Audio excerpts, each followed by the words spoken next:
عروہ بن زبیر اور ابو سلمہ بن عبد الرحمن نے بیان کیا اور انہیں نبی کریم صلی اللہ علیہ وسلم کی زوجہ مطہرہ حضرت عائشہ رضی اللہ عنہا نے خبر دی کہ حضور صلی اللہ علیہ وسلم کی زوجہ حضرت صفیہ رضی اللہ عنہا حجۃ الوداع کے موقع پر حائضہ ہو گئی تھیں۔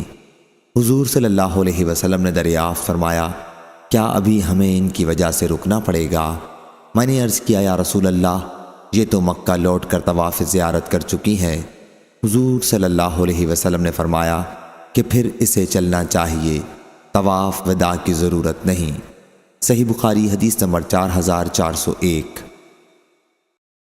عبداللہ بن عمر رضی اللہ عنہ نے بیان کیا کہ ہم حجۃ الوداع کہا کرتے تھے جبکہ حضور اکرم صلی اللہ علیہ وسلم موجود تھے، اور ہم نہیں سمجھتے تھے کہ حجۃ الوداع کا مفہوم کیا ہے۔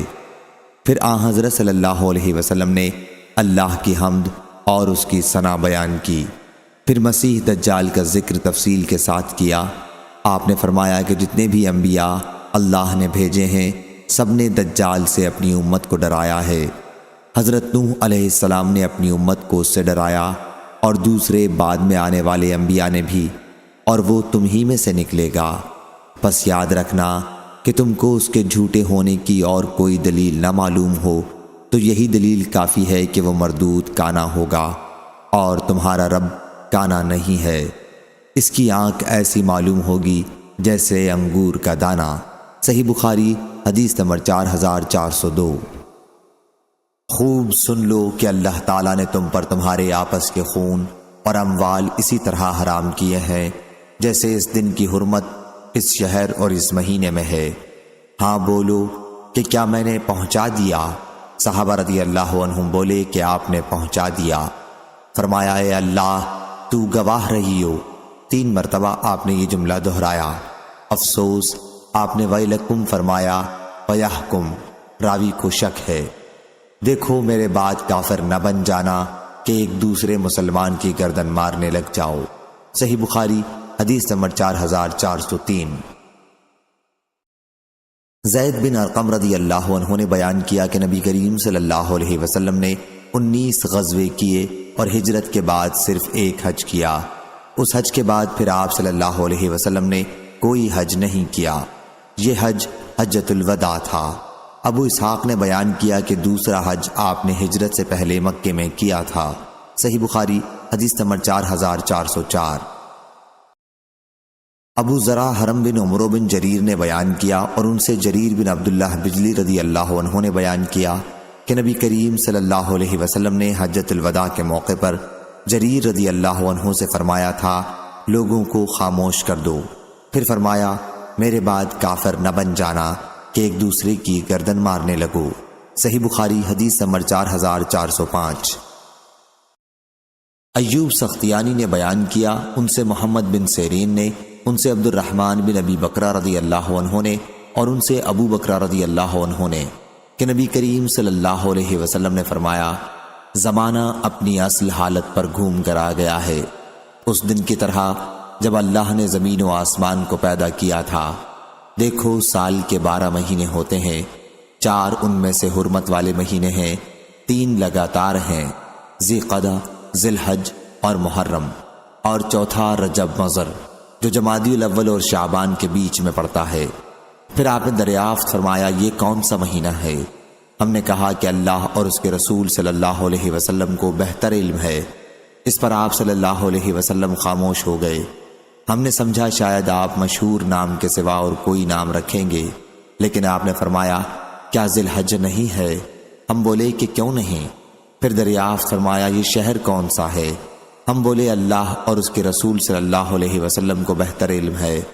آپ صلی اللہ علیہ وسلم پھر خاموش ہو گئے۔ ہم نے سمجھا شاید اس کا کوئی اور نام آپ رکھیں گے جو مشہور نام کے علاوہ ہوگا، لیکن آپ صلی اللہ علیہ وسلم نے فرمایا، کیا یہ مکہ نہیں ہے؟ ہم بولے کہ کیوں نہیں، یہ مکہ ہی ہے۔ پھر آپ نے دریافت فرمایا، اور یہ دن کون سا ہے؟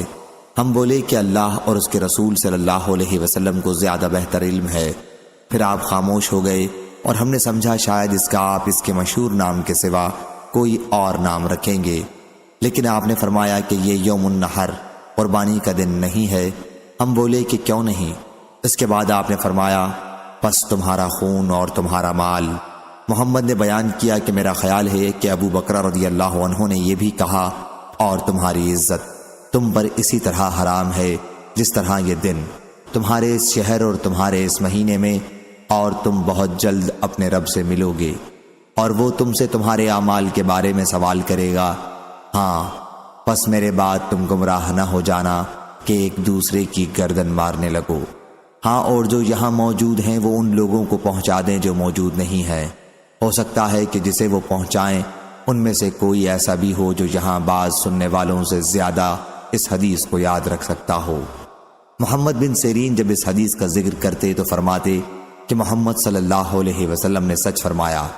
پھر آپ صلی اللہ علیہ وسلم نے فرمایا تو کیا میں نے پہنچا دیا؟ آپ صلی اللہ علیہ وسلم نے 2 مرتبہ یہ جملہ فرمایا۔ صحیح بخاری حدیث نمبر 4406۔ سفیان ثوری نے بیان کیا، ان سے قیس بن مسلم نے، ان سے طارق بن شہاب نے کہ چند یہودیوں نے کہا کہ اگر یہ آیت ہمارے یہاں نازل ہوئی ہوتی تو ہم اس دن عید منایا کرتے۔ حضرت عمر رضی اللہ عنہ نے فرمایا کون سی آیت؟ انہوں نے کہا الیوم اکملت لکم دینکم واتممت علیکم نعمتی، آج میں نے تم پر اپنے دین کو کامل کیا اور اپنی نعمت تم پر پوری کر دی۔ اس پر عمر رضی اللہ عنہ نے فرمایا کہ مجھے خوب معلوم ہے کہ یہ آیت کہاں نازل ہوئی تھی۔ جب یہ آیت نازل ہوئی تو رسول اللہ صلی اللہ علیہ وسلم میدان عرفات میں کھڑے ہوئے تھے، یعنی حجۃ الوداع میں۔ صحیح بخاری حدیث نمبر 4407۔ عروہ بن زبیر نے بیان کیا اور ان سے ام المومنین حضرت عائشہ صدیقہ رضی اللہ عنہا نے بیان کیا کہ ہم جب رسول اللہ صلی اللہ علیہ وسلم کے ساتھ حج کے لیے نکلے تو کچھ لوگ ہم میں سے عمرے کا احرام باندھے ہوئے تھے، کچھ حج کا اور کچھ عمرہ اور حج دونوں کا۔ حضرت صلی اللہ علیہ وسلم نے بھی حج کا احرام باندھا تھا۔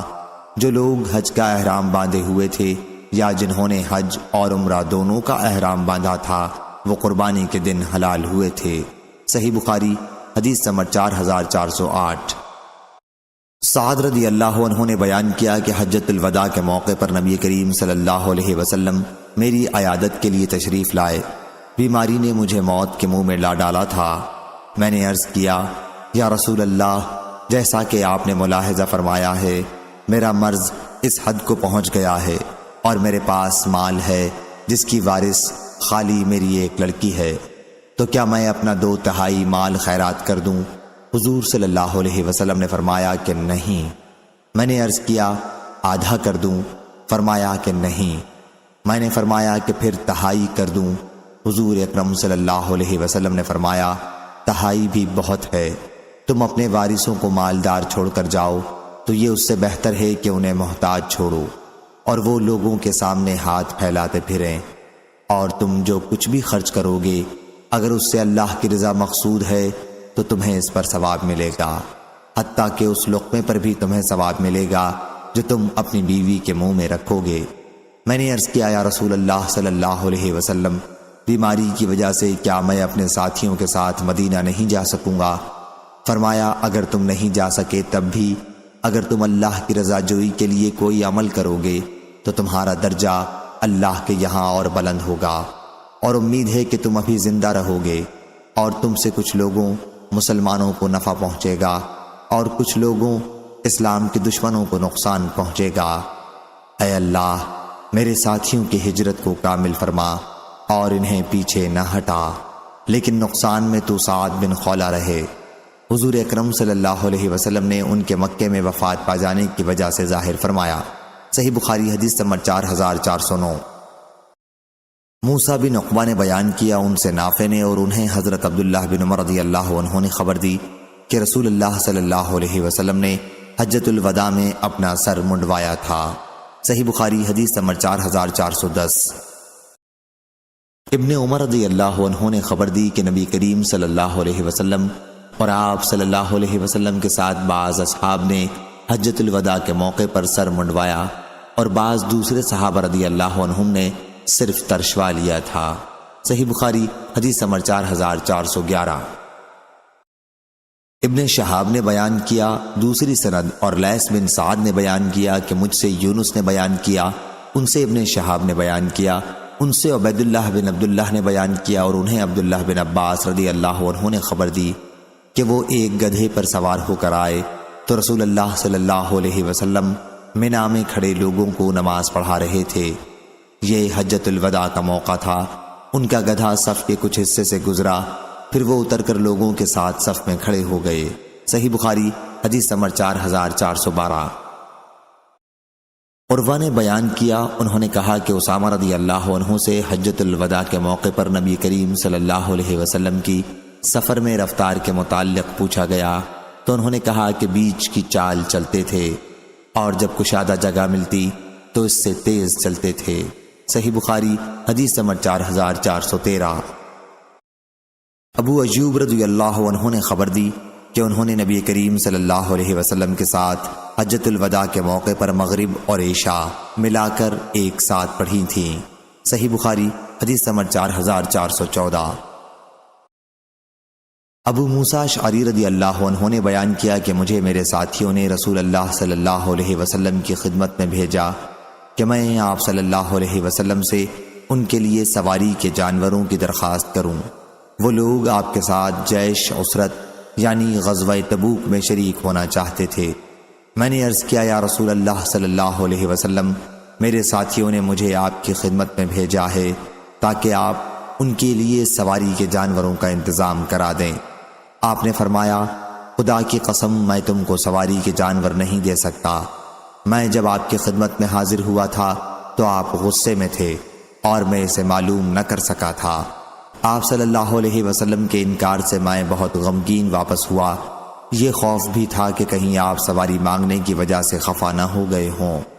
میں اپنے ساتھیوں کے پاس آیا اور انہیں حضور اکرم صلی اللہ علیہ وسلم کے ارشاد کی خبر دی، لیکن ابھی کچھ زیادہ وقت نہیں گزرا تھا کہ میں نے بلال رضی اللہ عنہ کی آواز سنی۔ وہ پکار رہے تھے، آئے عبداللہ بن قیس۔ میں نے جواب دیا تو انہوں نے کہا کہ رسول اللہ صلی اللہ علیہ وسلم تمہیں بلا رہے ہیں۔ میں آپ کی خدمت میں حاضر ہوا تو آپ نے فرمایا کہ یہ 2 جوڑے اور یہ 2 جوڑے اونٹ کے لے جاؤ۔ آپ نے 6 اونٹ عنایت فرمائے۔ ان اونٹوں کو آپ نے اسی وقت سعد رضی اللہ عنہ سے خریدا تھا اور فرمایا کہ انہیں اپنے ساتھیوں کو دے دو اور انہیں بتاؤ کہ اللہ تعالیٰ نے یا آپ نے فرمایا کہ رسول اللہ صلی اللہ علیہ وسلم نے تمہاری سواری کے لیے انہیں دیا ہے، ان پر سوار ہو جاؤ۔ میں ان اونٹوں کو لے کر اپنے ساتھیوں کے پاس گیا اور ان سے میں نے کہا کہ حضور صلی اللہ علیہ وسلم نے تمہاری سواری کے لیے یہ عنایت فرمائے ہیں، لیکن خدا کی قسم کہ اب تمہیں ان صحابہ رضی اللہ عنہم کے پاس چلنا پڑے گا جنہوں نے حضور اکرم صلی اللہ علیہ وسلم کا انکار فرمانا سنا تھا۔ کہیں تم یہ خیال نہ کر بیٹھو کہ میں نے تم سے حضور صلی اللہ علیہ وسلم کے ارشاد کے متعلق غلط بات کہہ دی تھی۔ انہوں نے کہا کہ تمہاری سچائی میں ہمیں کوئی شبہ نہیں ہے، لیکن اگر آپ کا اصرار ہے تو ہم ایسا بھی کر لیں گے۔ ابو موسیٰ رضی اللہ عنہ نے ان میں سے چند لوگوں کو لے کر ان صحابہ رضی اللہ عنہم کے پاس آئے جنہوں نے حضور صلی اللہ علیہ وسلم کا وہ ارشاد سنا تھا کہ حضرت صلی اللہ علیہ وسلم پہلے تو دینے سے انکار کیا تھا لیکن پھر عنایت فرمایا۔ ان صحابہ رضی اللہ عنہم نے بھی اسی طرح حدیث بیان کی جس طرح ابو موسیٰ رضی اللہ عنہ نے ان سے بیان کی تھی۔ صحیح بخاری حدیث نمبر 4415۔ یحییٰ بن سمیر قفان نے بیان کیا، ان سے شعبہ نے، ان سے حکم بن عتبہ نے، ان سے مصعب بن سعد نے اور ان سے ان کے والد نے کہ رسول اللہ صلی اللہ علیہ وسلم غزوہ تبوک کے لیے تشریف لے گئے تو حضرت علی رضی اللہ عنہ کو مدینے میں اپنا نائب بنایا۔ علی رضی اللہ عنہ نے عرض کیا کہ آپ مجھے بچوں اور عورتوں میں چھوڑے جا رہے ہیں۔ حضرت صلی اللہ علیہ وسلم نے فرمایا کہ تم اس پر خوش نہیں ہو کہ میرے لیے تم ایسے ہو جیسے موسیٰ علیہ السلام کے لیے ہارون علیہ السلام تھے، لیکن فرق یہ ہے کہ میرے بعد کوئی نبی نہیں ہوگا۔ اور ابو داؤد طیالسی نے اس حدیث کو یوں بیان کیا کہ ہم سے شعبہ نے بیان کیا، ان سے حکم بن عتبہ نے، اور انہوں نے کہا میں نے مصعب سے سنا۔ صحیح بخاری حدیث نمبر 4416۔ ابن جریج نے خبر دی، کہا کہ میں نے عطا سے سنا، انہوں نے خبر دیتے ہوئے کہا کہ مجھے صفوان بن یعلا بن امیہ نے خبر دی اور ان سے ان کے والد نے بیان کیا کہ میں نبی کریم صلی اللہ علیہ وسلم کے ساتھ غزوہ اسرت میں شریک تھا۔ بیان کیا کہ یعلا رضی اللہ عنہ کہا کرتے تھے کہ مجھے اپنے تمام عملوں میں اسی پر سب سے زیادہ بھروسہ ہے۔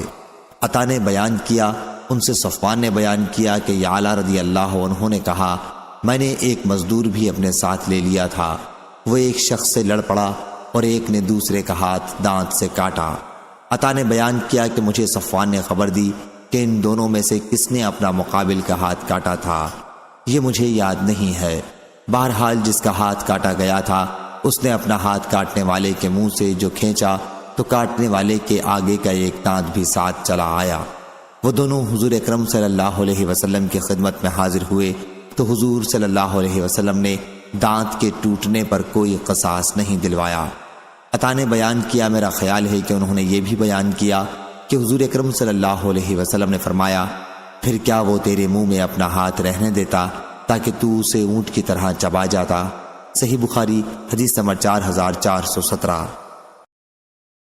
ابن عمر رضی اللہ عنہ نے بیان کیا کہ جب نبی کریم صلی اللہ علیہ وسلم مقام حجر سے گزرے تو آپ نے فرمایا، ان لوگوں کی بستیوں سے جنہوں نے اپنی جانوں پر ظلم کیا تھا، جب گزرنا ہو تو روتے ہوئے ہی گزرو، ایسا نہ ہو کہ تم پر بھی وہی عذاب آ جائے جو ان پر آیا تھا۔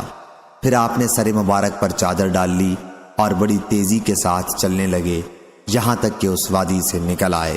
صحیح بخاری حدیث نمبر 4419۔ ابن عمر رضی اللہ عنہ نے بیان کیا، رسول اللہ صلی اللہ علیہ وسلم نے اصحاب حجر کے متعلق فرمایا، اس معذب قوم کی بستی سے جب تمہیں گزرنا ہی ہے تو تم روتے ہوئے گزرو، کہیں تم پر بھی وہ عذاب نہ آ جائے جو ان پر آیا تھا۔ صحیح بخاری حدیث نمبر 4420۔ مغیرہ بن شعبہ رضی اللہ عنہ نے بیان کیا کہ نبی کریم صلی اللہ علیہ وسلم قضاء حاجت کے لیے تشریف لے گئے تھے۔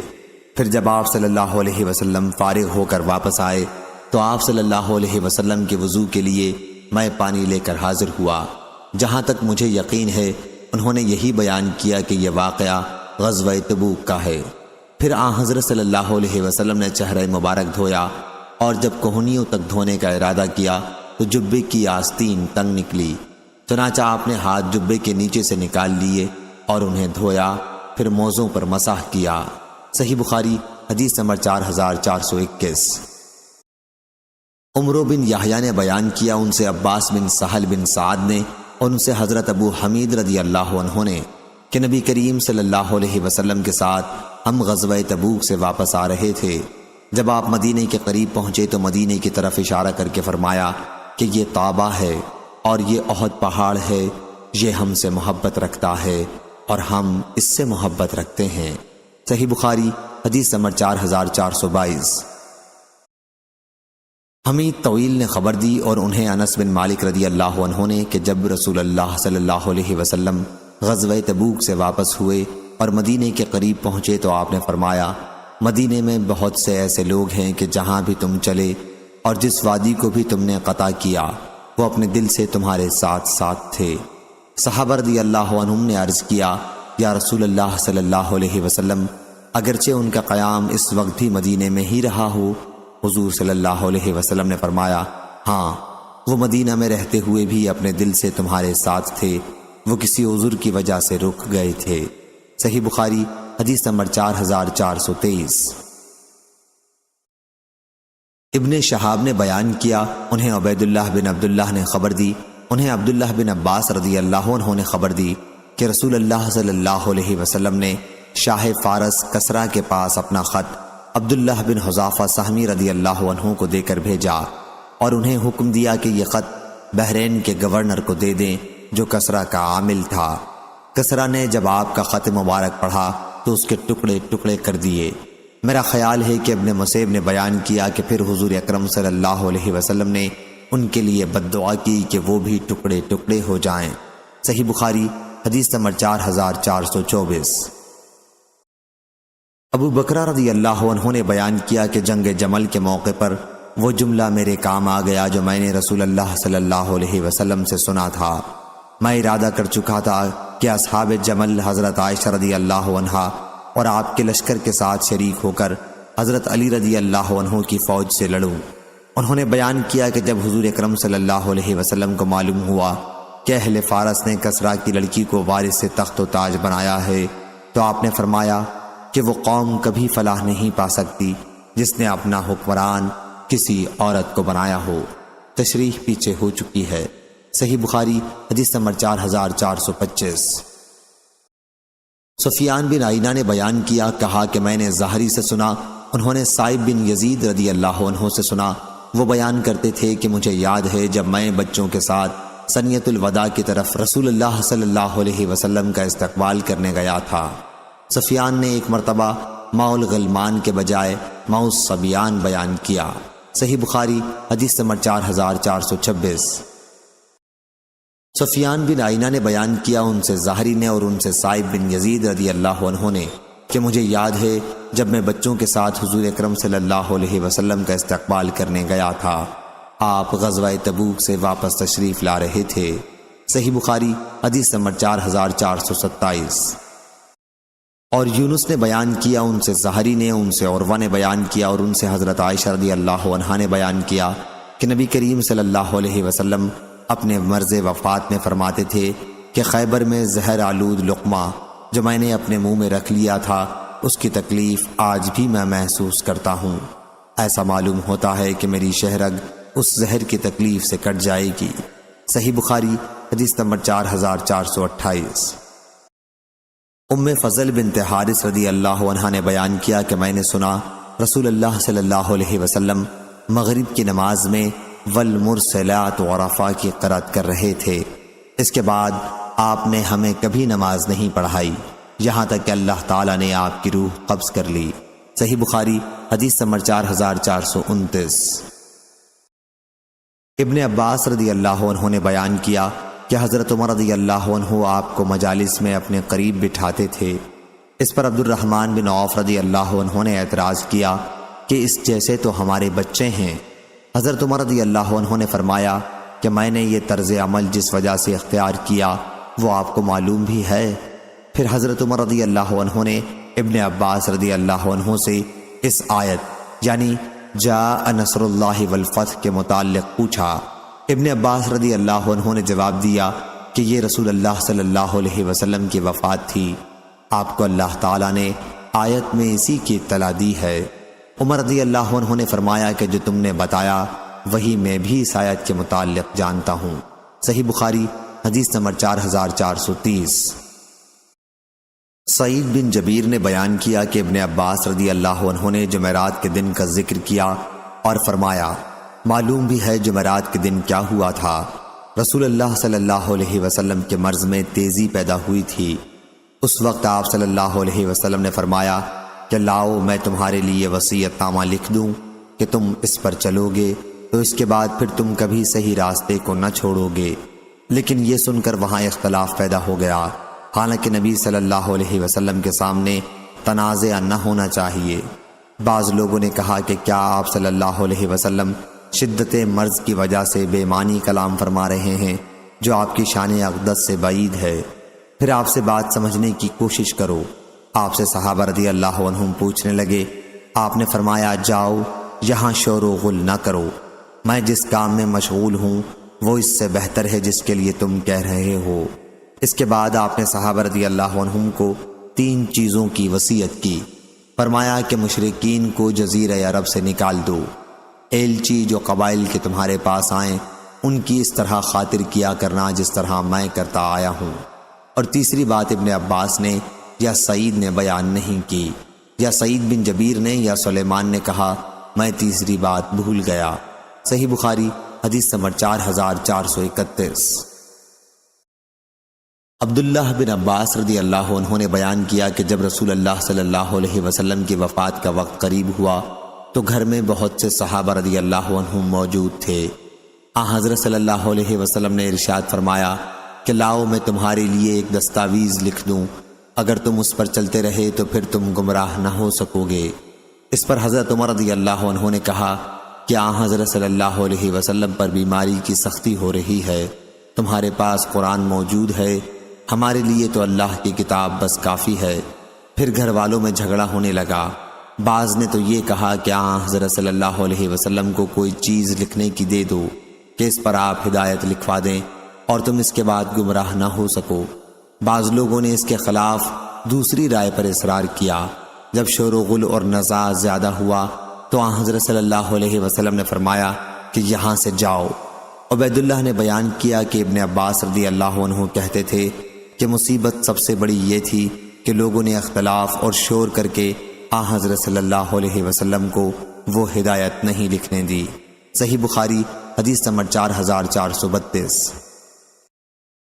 ابراہیم بن سعد نے بیان کیا ان سے ان کے والد نے، ان سے عروہ نے اور ان سے ام المومنین حضرت عائشہ رضی اللہ عنہا نے بیان کیا کہ مرض الموت میں رسول اللہ صلی اللہ علیہ وسلم نے فاطمہ رضی اللہ عنہا کو بلایا اور آہستہ سے کوئی بات ان سے کہی جس پر وہ رونے لگیں، پھر دوبارہ آہستہ سے کوئی بات کہی جس پر وہ ہنسنے لگیں۔ پھر ہم نے ان سے اس کے متعلق پوچھا تو انہوں نے بتایا کہ آن حضرت صلی اللہ علیہ وسلم نے مجھ سے فرمایا تھا کہ آپ کی وفات اسی مرض میں ہو جائے گی۔ میں یہ سن کر رونے لگی۔ دوسری مرتبہ آپ صلی اللہ علیہ وسلم نے مجھ سے جب سرگوشی کی تو یہ فرمایا کہ آپ کے گھر کے آدمیوں میں سب سے پہلے میں آپ سے جا ملوں گی، تو میں ہنسی تھی۔ صحیح بخاری حدیث نمبر 4433 4434۔ شعبہ نے بیان کیا ان سے سعد نے، ان سے عروہ نے اور ان سے حضرت عائشہ رضی اللہ عنہا نے بیان کیا کہ میں سنتی آئی تھی کہ ہر نبی کو وفات سے پہلے دنیا اور آخرت کے رہنے میں اختیار دیا جاتا ہے۔ پھر میں نے رسول اللہ صلی اللہ علیہ وسلم سے بھی سنا، آپ اپنے مرض الموت میں فرما رہے تھے، آپ کی آواز بھاری ہو چکی تھی، آپ آیت مع الذین انعم اللہ علیہم کی تلاوت فرما رہے تھے، یعنی ان لوگوں کے ساتھ جن پر اللہ نے انعام کیا ہے۔ مجھے یقین ہو گیا کہ آپ کو بھی اختیار دے دیا گیا ہے۔ صحیح بخاری حدیث نمبر 4435۔ مسلم بن ابراہیم نے بیان کیا، کہا ہم سے شعبہ نے، ان سے سعد بن ابراہیم نے، ان سے عروہ بن زبیر نے اور ان سے عائشہ رضی اللہ عنہا نے بیان کیا کہ رسول اللہ صلی اللہ علیہ وسلم اپنے مرض الموت میں بار بار فرماتے تھے، اللہم رفیق الاعلی، اے اللہ مجھے میرے رفقا انبیاء اور صدیقین میں پہنچا دے جو اعلیٰ علیین میں رہتے ہیں۔ صحیح بخاری حدیث نمبر 4436۔ شعیب نے خبر دی انہیں زہری نے کہ عروہ بن زبیر نے کہا اور ان سے عائشہ رضی اللہ عنہا نے بیان کیا، تندرستی کے زمانے میں رسول اللہ صلی اللہ علیہ وسلم فرمایا کرتے تھے کہ جب بھی کسی نبی کی روح قبض کی گئی تو پہلے جنت میں اس کی قیام گاہ اسے ضرور دکھا دی گئی، پھر اسے اختیار دیا گیا۔ راوی کو شک تھا کہ لفظ یحییٰ ہے یا الخیر یا بخیر، دونوں کا مفہوم ایک ہی ہے۔ جب آن حضرت صلی اللہ علیہ وسلم بیمار پڑے اور وقت آ گیا تو سر مبارک عائشہ رضی اللہ عنہا کی ران پر تھا اور آپ پر غشی طاری ہو گئی تھی۔ جب کچھ ہوش ہوا تو آپ کی آنکھیں گھر کی چھت کی طرف اٹھ گئی اور آپ نے فرمایا، اللہم فی رفیق الاعلی۔ میں سمجھ گئی کہ اب حضور اکرم صلی اللہ علیہ وسلم ہمیں یعنی دنیاوی زندگی کو پسند نہیں فرمائیں گے۔ مجھے وہ حدیث یاد آ گئی جو آپ نے تندرستی کے زمانے میں فرمائی تھی۔ صحیح بخاری حدیث نمبر 4437۔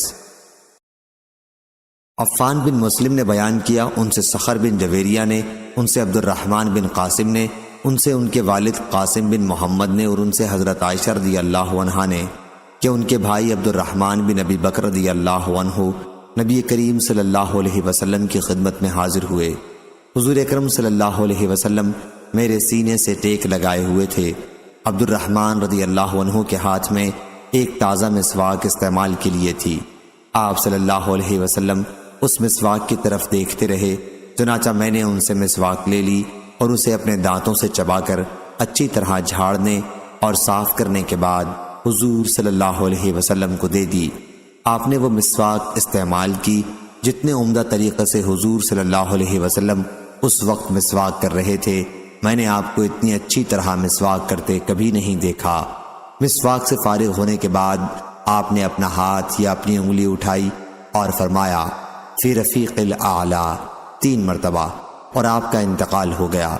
حضرت عائشہ رضی اللہ عنہا کہا کرتی تھی کہ حضور اکرم صلی اللہ علیہ وسلم کی وفات ہوئی تو سر مبارک میری ہنسلی اور ٹھوڑی کے درمیان میں تھا۔ صحیح بخاری حدیث نمبر 4438۔ عروہ بن زبیر نے خبر دی اور انہیں حضرت عائشہ رضی اللہ عنہا نے خبر دی کہ رسول اللہ صلی اللہ علیہ وسلم جب بیمار پڑتے تو اپنے اوپر معوذتین سورہ فلق اور سورہ ناس پڑھ کر دم کر لیا کرتے تھے اور اپنے جسم پر اپنے ہاتھ پھیر لیا کرتے تھے۔ پھر جب وہ مرض آپ کو لاحق ہوا جس میں آپ کی وفات ہوئی تو میں معوذتین پڑھ کر آپ پر دم کیا کرتی تھی اور نبی صلی اللہ علیہ وسلم کے ہاتھ پر دم کر کے آپ صلی اللہ علیہ وسلم کے جسم پر پھیرا کرتی تھی۔ صحیح بخاری حدیث نمبر 4439۔ ہشام بن عروہ نے بیان کیا، ان سے عباد بن عبداللہ بن زبیر نے اور انہیں عائشہ رضی اللہ عنہا نے خبر دی کہ آپ نے نبی کریم صلی اللہ علیہ وسلم سے سنا، وفات سے کچھ پہلے آن حضرت صلی اللہ علیہ وسلم پشت سے ان کا سہارا لیے ہوئے تھے۔ آپ حضرت عائشہ رضی اللہ عنہا نے کان لگا کر سنا، حضور اکرم صلی اللہ علیہ وسلم دعا کر رہے ہیں، اے اللہ میری مغفرت فرما، مجھ پر رحم کر اور میرے رفیقوں سے مجھے ملا۔ صحیح بخاری حدیث نمبر 4440۔ ابو ایوانہ ودا یشکری نے بیان کیا، ان سے ہلال بن ابی حمید وزان نے، ان سے عروہ بن زبیر نے اور ان سے حضرت عائشہ رضی اللہ عنہا نے بیان کیا کہ نبی کریم صلی اللہ علیہ وسلم نے اپنے مرض الموت میں فرمایا، اللہ تعالیٰ نے یہودیوں کو اپنی رحمت سے دور کر دیا کہ انہوں نے اپنے انبیاء کی قبروں کو سجدہ گاہ بنا لیا تھا۔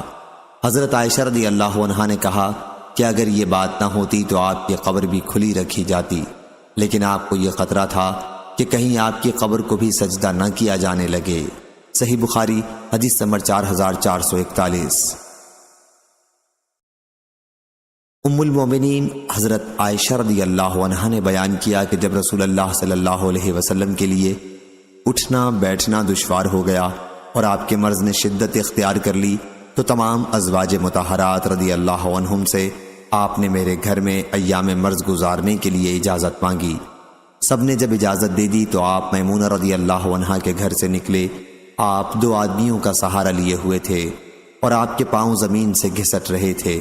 جن 2 صحابہ کا آپ صلی اللہ علیہ وسلم سہارا لیے ہوئے تھے ان میں ایک عباس بن عبد المطلب رضی اللہ عنہ تھے اور ایک اور صاحب۔ عبیداللہ نے بیان کیا کہ پھر میں نے عائشہ رضی اللہ عنہا کی اس روایت کی خبر عبداللہ بن عباس رضی اللہ عنہ کو دی تو انہوں نے بتلایا، معلوم ہے دوسرے صاحب کا نام عائشہ رضی اللہ عنہا نے نہیں لیا، کون ہے؟ بیان کیا کہ میں نے عرض کیا مجھے تو نہیں معلوم ہے۔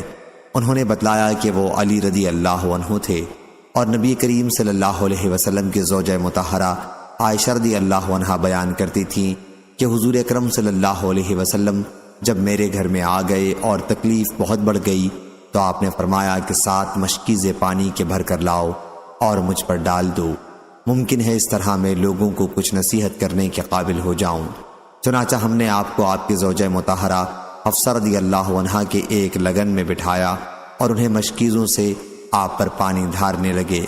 آخر حضور صلی اللہ علیہ وسلم نے اپنے ہاتھ کے اشارے سے روکا کہ بس ہو چکا۔ بیان کیا کہ پھر آپ لوگوں کے مجمع میں گئے اور نماز پڑھائی اور لوگوں کو خطاب کیا۔ صحیح بخاری حدیث نمبر 4442۔ عبیداللہ بن عبداللہ بن عتبہ نے خبر دی اور ان سے عائشہ رضی اللہ عنہا اور عبداللہ بن عباس رضی اللہ عنہ نے بیان کیا کہ شدت مرض کے دنوں میں حضور اکرم صلی اللہ علیہ وسلم اپنی چادر کھینچ کر بار بار اپنے چہرے پر ڈالتے تھے، پھر جب دم گھٹنے لگتا تو چہرے سے ہٹا دیتے۔ آپ اسی شدت کے عالم میں فرماتے تھے، یہود و نصارہ اللہ کی رحمت سے دور ہوئے کیونکہ انہوں نے اپنے انبیاء کی قبروں کو سجدہ گاہ بنا لیا تھا۔ اس طرح آپ اپنی امت کو ان کا عمل اختیار کرنے سے بچتے رہنے کی تاکید فرما رہے تھے۔ صحیح بخاری حدیث نمبر 4443 4444۔ عبیداللہ نے خبر دی کہ حضرت عائشہ رضی اللہ عنہا نے کہا، میں نے اس معاملہ یعنی ایام مرض میں حضرت ابو بکر رضی اللہ عنہ کو امام بنانے کے سلسلے میں حضور صلی اللہ علیہ وسلم سے بار بار پوچھا۔ میں بار بار آپ سے صرف اس لیے پوچھ رہی تھی کہ مجھے یقین تھا کہ جو شخص حضور اکرم صلی اللہ علیہ وسلم کی زندگی میں آپ کی جگہ پر کھڑا ہوگا لوگ اس سے کبھی محبت نہیں رکھ سکتے، بلکہ میرا خیال تھا کہ لوگ اس سے بدفعلی لیں گے۔ اس لیے میں چاہتی تھی کہ حضور اکرم صلی اللہ علیہ وسلم حضرت ابو بکر رضی اللہ عنہ کو اس کا حکم نہ دیں۔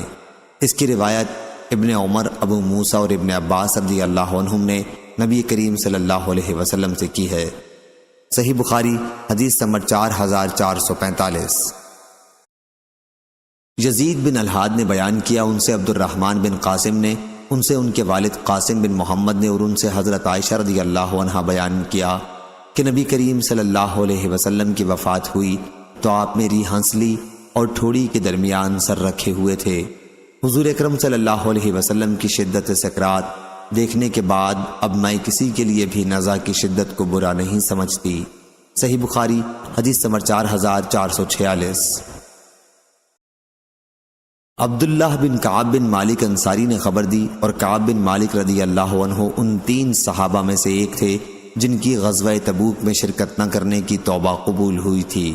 انہیں عبداللہ بن عباس رضی اللہ عنہ نے خبر دی کہ علی بن ابی طالب رضی اللہ عنہ رسول اللہ صلی اللہ علیہ وسلم کے پاس سے باہر آئے۔ یہ اس مرض کا واقعہ ہے جس میں آپ صلی اللہ علیہ وسلم نے وفات پائی تھی۔ صحابہ رضی اللہ عنہم نے آپ سے پوچھا، ابو الحسن، حضور اکرم صلی اللہ علیہ وسلم کا آج مزاج کیا ہے؟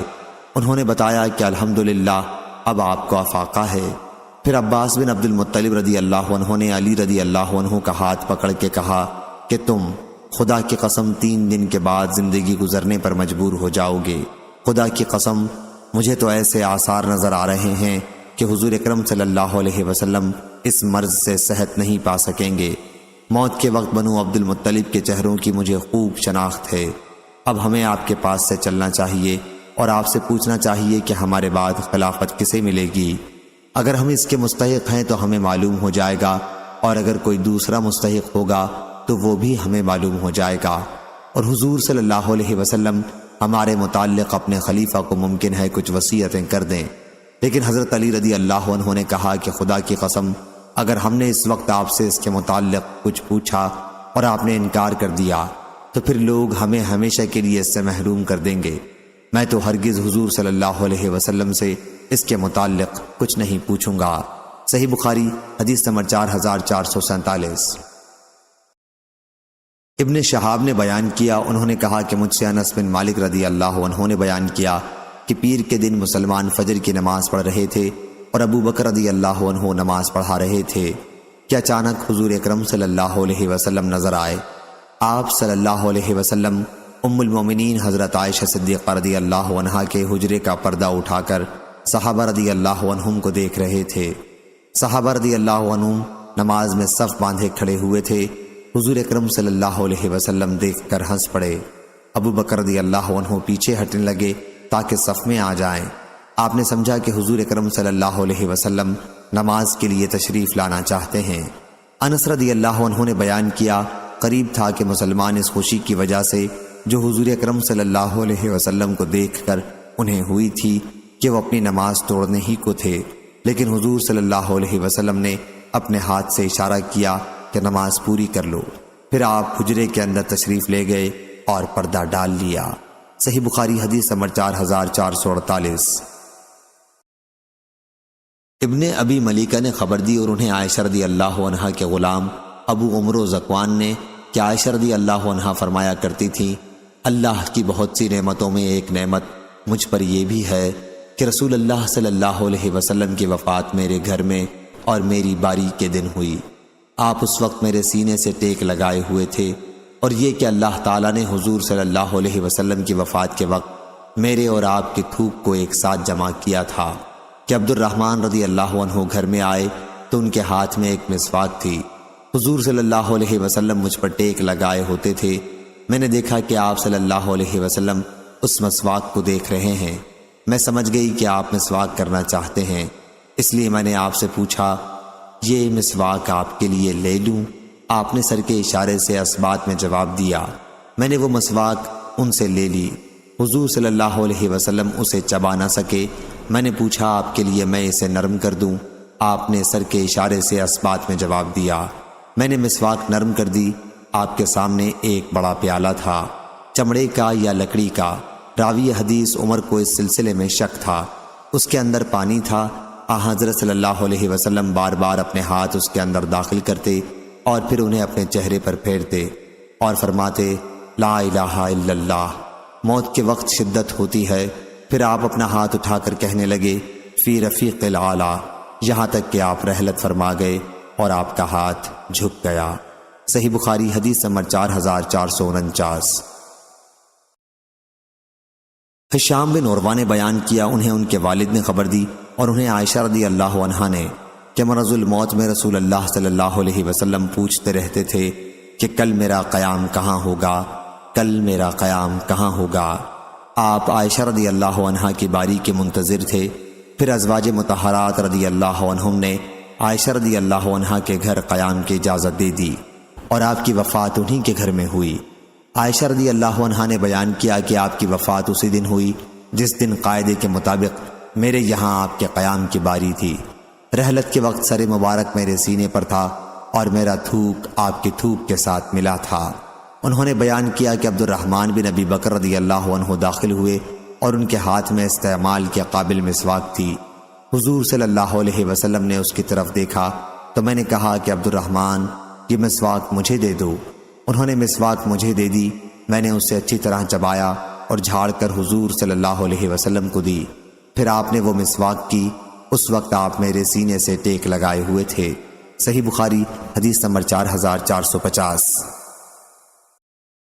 حماد بن زید نے بیان کیا، ان سے ایوب نے، ان سے ابن ابی ملیکہ نے اور ان سے حضرت عائشہ رضی اللہ عنہا نے بیان کیا کہ رسول اللہ صلی اللہ علیہ وسلم کی وفات میرے گھر میں میری باری کے دن ہوئی۔ آپ اس وقت میرے سینے سے ٹیک لگائے ہوئے تھے۔ جب آپ بیمار پڑے تو ہم آپ کی صحت کے لیے دعائیں کیا کرتے تھے۔ اس بیماری میں بھی آپ کے لیے دعا کرنے لگی، لیکن آپ فرما رہے تھے اور آپ صلی اللہ علیہ وسلم کا سر آسمان کی طرف اٹھا ہوا تھا، پھر رفیق الاعلیٰ، پھر رفیق الاعلیٰ۔ اور عبد الرحمن بن ابی بکر رضی اللہ عنہ آئے تو ان کے ہاتھ میں ایک تازہ ٹہنی تھی۔ حضور صلی اللہ علیہ وسلم نے اس کی طرف دیکھا تو میں سمجھ گئی کہ آپ مسواک کرنا چاہتے ہیں، چنانچہ وہ ٹہنی میں نے ان سے لے لی۔ پہلے میں نے اسے چبایا، پھر صاف کر کے آپ کو دے دی۔ حضور صلی اللہ علیہ وسلم نے اس سے مسواک کی جس طرح پہلے آپ مسواک کیا کرتے تھے، اس سے بھی اچھی طرح سے۔ پھر حضور صلی اللہ علیہ وسلم نے وہ مسواک مجھے عنایت فرمائی اور آپ کا ہاتھ جھک گیا۔ یا راوی نے یہ بیان کیا کہ مسواک آپ کے ہاتھ سے چھوٹ گئی۔ اس طرح اللہ تعالیٰ نے میرے اور حضور صلی اللہ علیہ وسلم کے تھوک کو اس دن جمع کر دیا جو آپ کی دنیا کی زندگی کا سب سے آخری اور آخرت کی زندگی کا سب سے پہلا دن تھا۔ صحیح بخاری حدیث نمبر 4451۔ عقیل نے بیان کیا، ان سے ابن شہاب نے بیان کیا، انہیں ابو سلمہ نے خبر دی اور انہیں عائشہ رضی اللہ عنہا نے خبر دی کہ حضرت ابو بکر رضی اللہ عنہ اپنی قیام گاہ سخت سے گھوڑے پر آئے اور آ کر اترے، پھر مسجد کے اندر گئے۔ کسی سے آپ نے کوئی بات نہیں کی۔ اس کے بعد آپ عائشہ رضی اللہ عنہا کے حجرے میں آئے اور حضور اکرم صلی اللہ علیہ وسلم کی طرف گئے۔ نعش مبارک ایک یمنی چادر سے ڈھکی ہوئی تھی۔ آپ نے چہرہ کھولا اور جھک کر چہرہ مبارک کو بوسہ دیا اور رونے لگے۔ پھر کہا، میرے ماں باپ آپ پر قربان ہو، خدا کی قسم اللہ تعالیٰ آپ پر 2 مرتبہ موت طاری نہیں کرے گا۔ جو ایک موت آپ کے مقدر میں تھی وہ آپ پر طاری ہو چکی ہے۔ صحیح بخاری حدیث نمبر 4452، 4453۔ ابو سلمہ نے بیان کیا، ان سے عبداللہ بن عباس رضی اللہ عنہ نے کہ حضرت ابو بکر رضی اللہ عنہ آئے اور حضرت عمر رضی اللہ عنہ لوگوں سے کچھ کہہ رہے تھے۔ ابو بکر رضی اللہ عنہ نے کہا، عمر رضی اللہ عنہ بیٹھ جاؤ، لیکن عمر رضی اللہ عنہ نے بیٹھنے سے انکار کیا۔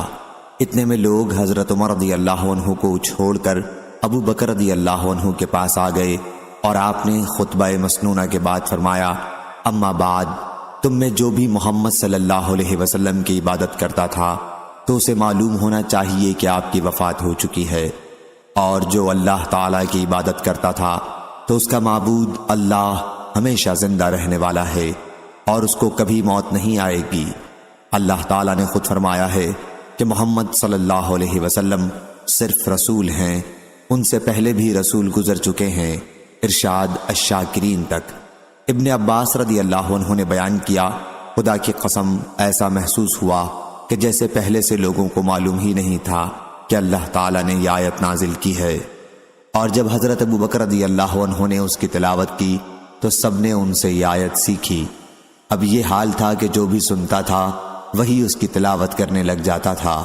ظاہری نے بیان کیا کہ پھر مجھے سعید بن مسیب نے خبر دی کہ عمر رضی اللہ عنہ نے کہا، خدا کی قسم مجھے اس وقت ہوش آیا جب میں نے حضرت ابو بکر رضی اللہ عنہ کو اس آیت کی تلاوت کرتے سنا۔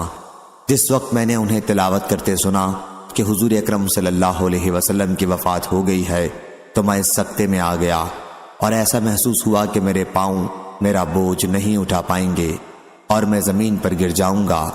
صحیح بخاری حدیث نمبر 4454۔ یحییٰ بن سعید نے بیان کیا، ان سے سفیان بن عینہ نے، ان سے موسیٰ بن ابی عائشہ نے، ان سے عبید اللہ بن عبداللہ بن عتبہ نے، اور ان سے عائشہ رضی اللہ عنہا اور ابن عباس رضی اللہ عنہ نے بیان کیا کہ رسول اللہ صلی اللہ علیہ وسلم کی وفات کے بعد ابو بکر رضی اللہ عنہ نے آپ کو بوسہ دیا تھا۔ صحیح بخاری حدیث نمبر 4455، 4456، 4457۔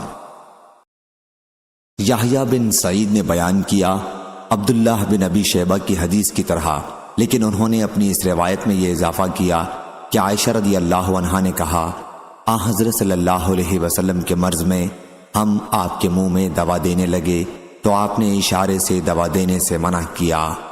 ہم نے سمجھا کہ مریض کو دوا پینے سے بعض اوقات ناگواری ہوتی ہے، یہ بھی اسی کا نتیجہ ہے، اس لیے ہم نے اصرار کیا تو آپ نے فرمایا کہ گھر میں جتنے آدمی ہیں سب کے منہ میں میرے سامنے دوا ڈالی جائے، صرف عباس رضی اللہ عنہ اس سے الگ ہیں کہ وہ تمہارے ساتھ اس کام میں شریک نہیں تھے۔ اس کی روایت ابن زناد نے بھی کی، ان سے حشام نے، ان سے ان کے والد نے، اور ان سے حضرت عائشہ رضی اللہ عنہا نے نبی کریم صلی اللہ علیہ وسلم کے حوالے سے۔ صحیح بخاری حدیث نمبر 4458۔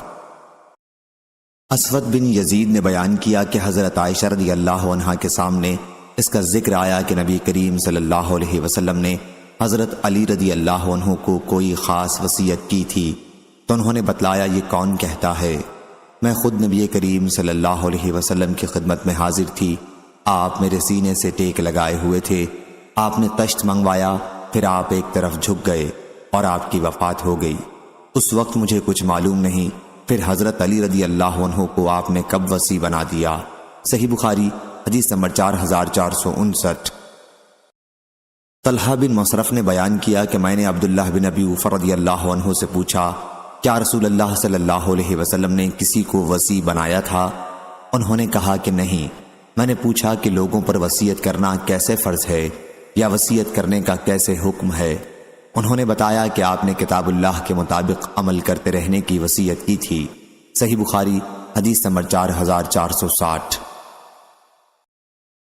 عمرو بن حارث رضی اللہ عنہ نے بیان کیا کہ رسول اللہ صلی اللہ علیہ وسلم نے نہ درہم چھوڑے تھے نہ دینار، نہ کوئی غلام نہ باندی، سوا اپنے سفید خچر کے جس پر آپ سوار ہوا کرتے تھے، اور آپ کا ہتھیار اور کچھ وہ زمین جو آپ صلی اللہ علیہ وسلم نے اپنی زندگی میں مجاہدوں اور مسافروں کے لیے وقف کر رکھی تھی۔ صحیح بخاری حدیث نمبر 4461۔ حماد بن زید نے بیان کیا، ان سے ثابت بنانی نے اور ان سے انس بن مالک رضی اللہ عنہ نے کہ شدت مرض کے زمانے میں نبی کریم صلی اللہ علیہ وسلم کی بے چینی بہت بڑھ گئی تھی۔ حضرت فاطمہ زہرا رضی اللہ عنہا نے کہا، ابا جان کو کتنی بے چینی ہے۔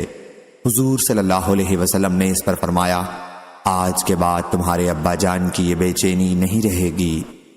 پھر جب حضرت صلی اللہ علیہ وسلم کی وفات ہو گئی تو فاطمہ رضی اللہ عنہا کہتی تھیں، آئے ابا جان، آپ اپنے رب کے بلاوے پر چلے گئے، آئے ابا جان، آپ جنت الفردوس میں اپنے مقام پر چلے گئے، ہم جبریل علیہ السلام کو آپ کی وفات کی خبر سناتے ہیں۔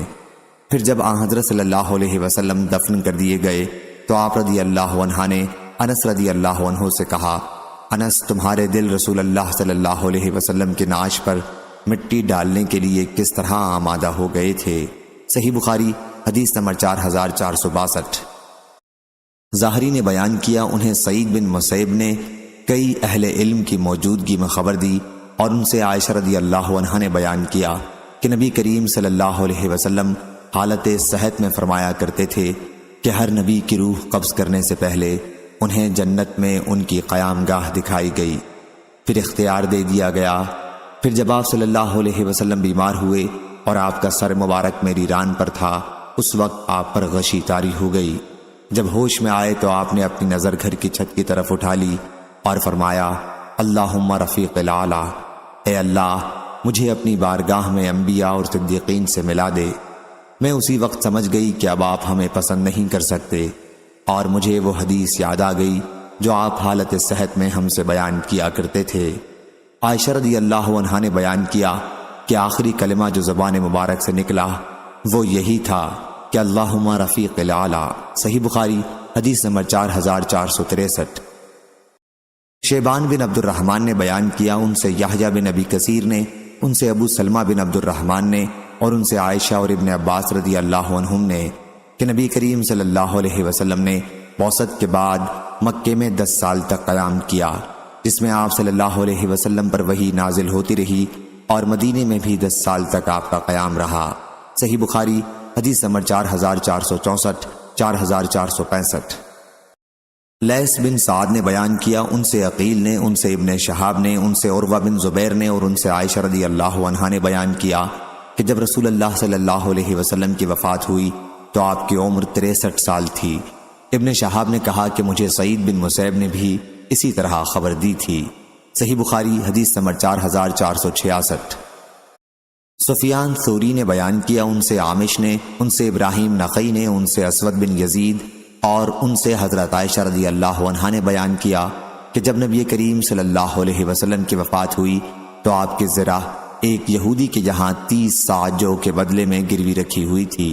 صحیح بخاری حدیث نمبر 4467۔ موسیٰ بن عقبہ نے بیان کیا، ان سے سالم نے، اور ان سے ان کے والد عبداللہ بن عمر رضی اللہ عنہ نے کہ نبی کریم صلی اللہ علیہ وسلم نے اسامہ بن زید رضی اللہ عنہ کو ایک لشکر کا امیر بنایا تو بعض صحابہ رضی اللہ عنہم نے ان کی امارت پر اعتراض کیا۔ اس پر آن حضرت صلی اللہ علیہ وسلم نے فرمایا کہ مجھے معلوم ہوا ہے کہ تم اسامہ رضی اللہ عنہ پر اعتراض کر رہے ہو، حالانکہ وہ مجھے سب سے زیادہ عزیز ہے۔ صحیح بخاری حدیث نمبر 4468۔ امام مالک نے بیان کیا، ان سے عبداللہ بن دینار اور ان سے عبداللہ بن عمر رضی اللہ عنہ نے کہ رسول اللہ صلی اللہ علیہ وسلم نے ایک لشکر روانہ فرمایا اور اس کا امیر اسامہ بن زید رضی اللہ عنہ کو بنایا۔ بعض لوگوں نے ان کی امارت پر اعتراض کیا۔ اس پر نبی کریم صلی اللہ علیہ وسلم نے صحابہ رضی اللہ عنہم کو خطاب کیا اور فرمایا، اگر آج تم اس کی امارت پر اعتراض کرتے ہو تو تم اس سے پہلے اس کے والد کی امارت پر اسی طرح اعتراض کر چکے ہو، اور خدا کی قسم اس کے والد زید رضی اللہ عنہ امارت کے بہت لائق تھے اور مجھے سب سے زیادہ عزیز تھے، اور یہ یعنی اسامہ رضی اللہ عنہ بھی ان کے بعد مجھے سب سے زیادہ عزیز ہے۔ صحیح بخاری حدیث نمبر 4469۔ عمرو بن حارث نے خبر دی، انہیں عمرو بن ابی حبیب نے، ان سے ابو الخیر نے عبد الرحمن بن عصیلہ صنابحی سے، جناب ابو الخیر نے ان سے پوچھا تھا کہ تم نے کب ہجرت کی تھی؟ انہوں نے بیان کیا کہ ہم ہجرت کے ارادے سے یمن سے چلے، ابھی ہم مقام جحفہ میں پہنچے تھے کہ ایک سوار سے ہماری ملاقات ہوئی۔ ہم نے ان سے مدینہ کی خبر پوچھی تو انہوں نے بتایا کہ نبی کریم صلی اللہ علیہ وسلم کی وفات کو 5 دن ہو چکے ہیں۔ میں نے پوچھا تم نے لیلۃ القدر کے بارے میں کوئی حدیث سنی ہے؟ انہوں نے فرمایا کہ ہاں، حضور اکرم صلی اللہ علیہ وسلم کے مؤذن بلال رضی اللہ عنہ نے مجھے خبر دی ہے کہ لیلۃ القدر رمضان کے آخری عشرے کے 7 دنوں میں ایک طاق رات ہوتی ہے۔ صحیح بخاری حدیث نمبر 4470۔ ابو اسحاق نے بیان کیا کہ میں نے حضرت زید بن ارقم رضی اللہ عنہ سے پوچھا کہ نبی کریم صلی اللہ علیہ وسلم کے ساتھ تم نے کتنے غزوے کیے تھے؟ انہوں نے بتایا کہ 17۔ میں نے پوچھا اور حضرت صلی اللہ علیہ وسلم نے کتنے غزوے کیے تھے؟ فرمایا کہ 19۔ صحیح بخاری حدیث نمبر 4471۔ برا بن عازب رضی اللہ عنہ نے بیان کیا کہ میں رسول اللہ صلی اللہ علیہ وسلم کے ساتھ 15 غزووں میں شریک رہا ہوں۔ صحیح بخاری حدیث نمبر 4472۔ معتمر بن سلیمان نے بیان کیا، ان سے کہمس نے، ان سے عبداللہ بن بریدہ نے، اور ان سے ان کے والد بریدہ بن حصیب رضی اللہ عنہ نے بیان کیا کہ وہ رسول اللہ صلی اللہ علیہ وسلم کے ساتھ 16 غزووں میں شریک تھے۔ صحیح بخاری حدیث نمبر 4473۔ ابو سعید بن معلی رضی اللہ عنہ نے بیان کیا کہ میں مسجد میں نماز پڑھ رہا تھا، رسول اللہ صلی اللہ علیہ وسلم نے مجھے اسی حالت میں بلایا، میں نے کوئی جواب نہیں دیا۔ پھر بعد میں نے حاضر ہو کر عرض کیا کہ یا رسول اللہ صلی اللہ علیہ وسلم، میں نماز پڑھ رہا تھا۔ اس پر حضور صلی اللہ علیہ وسلم نے فرمایا، کیا اللہ تعالیٰ نے تم سے نہیں فرمایا استجیبوا للہ وللرسول اذا دعاکم، اللہ اور اس کے رسول جب تمہیں بلائیں تو ہاں میں جواب دو۔ پھر حضور اکرم صلی اللہ علیہ وسلم نے مجھ سے فرمایا کہ آج میں تمہیں مسجد سے نکلنے سے پہلے ایک ایسی سورت کی تعلیم دوں گا جو قرآن کی سب سے بڑی سورت ہے۔ پھر آپ نے میرا ہاتھ اپنے ہاتھ میں لے لیا، اور جب آپ باہر نکلنے لگے تو میں نے یاد دلایا کہ آپ صلی اللہ علیہ وسلم نے مجھے قرآن کی سب سے بڑی سورت بتانے کا وعدہ کیا تھا۔ آپ نے فرمایا، الحمدللہ رب العالمین، یہی وہ 7 مثانی اور قرآن عظیم ہے جو مجھے عطا کیا گیا ہے۔ صحیح بخاری حدیث نمبر 4474۔ حضرت ابو ہریرہ رضی اللہ عنہ نے بیان کیا کہ رسول اللہ صلی اللہ علیہ وسلم نے فرمایا، جب امام غیر المغضوب علیہم ولا الضالین کہے تو تم آمین کہو، کیونکہ جس کا یہ کہنا ملائکہ کے کہنے کے ساتھ ہو جائے اس کی تمام پچھلی خطائیں معاف ہو جاتی ہیں۔ صحیح بخاری حدیث نمبر 4475۔ قتادہ نے بیان کیا، ان سے انس بن مالک رضی اللہ عنہ نے نبی کریم صلی اللہ علیہ وسلم سے۔ دوسری سند خلیفہ بن خیاط نے بیان کیا، کہا ہم سے یزید بن زری نے بیان کیا، کہا ہم سے سعید نے بیان کیا، ان سے قتادہ نے، اور ان سے انس رضی اللہ عنہ نے کہ نبی کریم صلی اللہ علیہ وسلم نے فرمایا، مومنین قیامت کے دن پریشان ہو کر جمع ہوں گے اور آپس میں کہیں گے، بہتر یہ تھا کہ اپنے رب کے حضور میں آج کسی کو ہم اپنا سفارشی بناتے۔ چنانچہ سب لوگ حضرت آدم علیہ السلام کی خدمت میں حاضر ہوں گے اور عرض کریں گے کہ آپ انسانوں کے باپ ہیں، اللہ تعالیٰ نے آپ کو اپنے ہاتھ سے بنایا، آپ کے لیے فرشتوں کو سجدے کا حکم دیا اور آپ کو ہر چیز کے نام سکھائے، آپ ہمارے لیے اپنے رب کے حضور میں سفارش کر دیں تاکہ آج کی اس مصیبت سے ہمیں نجات ملے۔ آدم علیہ السلام کہیں گے، میں اس کے لائق نہیں ہوں۔ وہ اپنی لغزش کو یاد کریں گے اور ان کو پروردگار کے حضور میں جانے سے شرم آئے گی۔ کہیں گے کہ تم لوگ نوح علیہ السلام کے پاس جاؤ، وہ سب سے پہلے نبی ہیں جنہیں اللہ تعالیٰ نے میرے بعد زمین والوں کی طرف مبعوث کیا تھا۔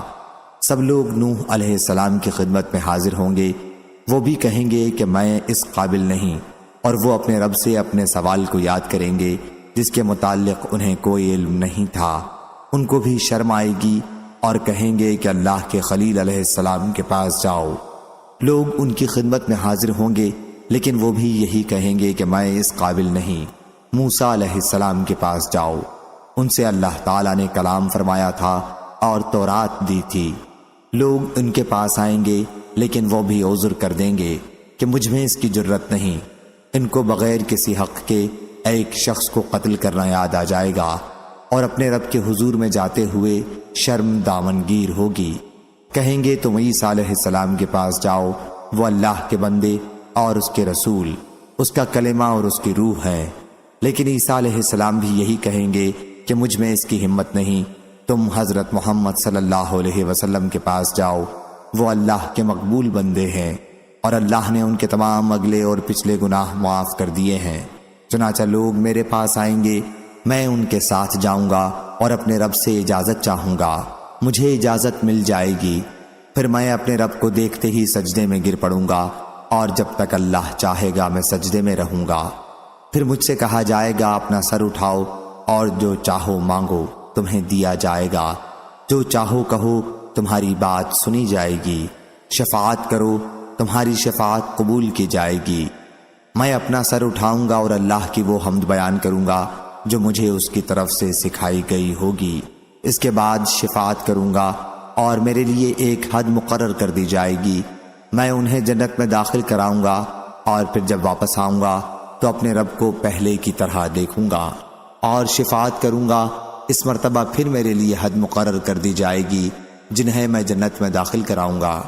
چوتھی مرتبہ جب میں واپس آؤں گا تو عرض کروں گا کہ جہنم میں ان لوگوں کے سوا اور کوئی اب باقی نہیں رہا جنہیں قرآن نے ہمیشہ کے لیے جہنم میں رہنا ضروری قرار دیا ہے۔ ابو عبداللہ حضرت امام بخاری نے کہا کہ قرآن کی روح سے دوزخ میں قید رہنے سے مراد وہ لوگ ہیں جن کے لیے خالدین فیہا کہا گیا ہے کہ وہ ہمیشہ دوزخ میں رہیں گے، جن کے لیے خالدین فیہا کہا گیا ہے کہ وہ ہمیشہ دوزخ میں رہیں گے۔ صحیح بخاری حدیث نمبر 4476۔ عبداللہ بن مسعود رضی اللہ عنہ نے بیان کیا کہ میں نے نبی کریم صلی اللہ علیہ وسلم سے پوچھا، اللہ کے نزدیک کون سا گناہ سب سے بڑا ہے؟ فرمایا یہ کہ تم اللہ کے ساتھ کسی کو برابر ٹھہراؤ حالانکہ اللہ ہی نے تم کو پیدا کیا ہے۔ میں نے عرض کیا یہ تو واقعی سب سے بڑا گناہ ہے، پھر اس کے بعد کون سا گناہ سب سے بڑا ہے؟ فرمایا یہ کہ تم اپنی اولاد کو اس خوف سے مار ڈالو کہ وہ تمہارے ساتھ کھائیں گے۔ میں نے پوچھا اور اس کے بعد؟ فرمایا یہ کہ تم اپنے پڑوسی کی عورت سے زنا کرو۔ صحیح بخاری حدیث نمبر 4477۔ سعید بن زید رضی اللہ عنہ نے بیان کیا کہ نبی کریم صلی اللہ علیہ وسلم نے فرمایا، کمات یعنی کھمبی بھی من کی قسم ہے اور اس کا پانی آنکھ کی دوا ہے۔ صحیح بخاری حدیث نمبر 4478۔ محمد بن سلام نے بیان کیا، کہا کہ ہم سے عبد الرحمن بن مہدی نے، ان سے عبداللہ بن مبارک نے، ان سے معمر نے، ان سے حمام بن منبع نے اور ان سے ابو ہریرہ رضی اللہ عنہ نے کہ نبی کریم صلی اللہ علیہ وسلم نے فرمایا، بنی اسرائیل کو یہ حکم ہوا تھا کہ شہر کے دروازے میں جھکتے ہوئے داخل ہوں اور حتتا کہتے ہوئے، یعنی اے اللہ ہمارے گناہ معاف کر دے، لیکن وہ الٹے چوتڑوں کے بل گھسٹتے ہوئے داخل ہوئے اور کلمہ حتتا کو بھی بدل دیا اور کہا حبذا فی شعرہ، یعنی دل لگی کے طور پر کہنے لگے کہ دانہ بال کے اندر ہونا چاہیے۔ صحیح بخاری حدیث نمبر 4479۔ انس رضی اللہ عنہ نے بیان کیا کہ جب عبداللہ بن سلام رضی اللہ عنہ جو یہود کے بڑے عالم تھے نے رسول اللہ صلی اللہ علیہ وسلم کی مدینہ تشریف لانے کی خبر سنی تو وہ اپنے باغ میں پھل توڑ رہے تھے۔ وہ اسی وقت نبی کریم صلی اللہ علیہ وسلم کی خدمت میں حاضر ہوئے اور عرض کیا کہ میں آپ سے ایسی 3 چیزوں کے متعلق پوچھتا ہوں جنہیں نبی کے سوا اور کوئی نہیں جانتا، بتلائیے قیامت کی نشانیوں میں سب سے پہلی نشانی کیا ہے؟ اہل جنت کی دعوت کے لیے سب سے پہلے کیا چیز پیش کی جائے گی؟ بچہ کب اپنے باپ کی صورت میں ہوگا اور کب اپنی ماں کی صورت پر؟ حضور اکرم صلی اللہ علیہ وسلم نے فرمایا، مجھے ابھی جبرائیل علیہ السلام نے آ کر ان کے متعلق بتایا ہے۔ عبداللہ بن سلام رضی اللہ عنہ بولے، جبرائیل علیہ السلام نے؟ فرمایا ہاں۔ عبداللہ بن سلام نے کہا کہ وہ تو یہودیوں کے دشمن ہیں۔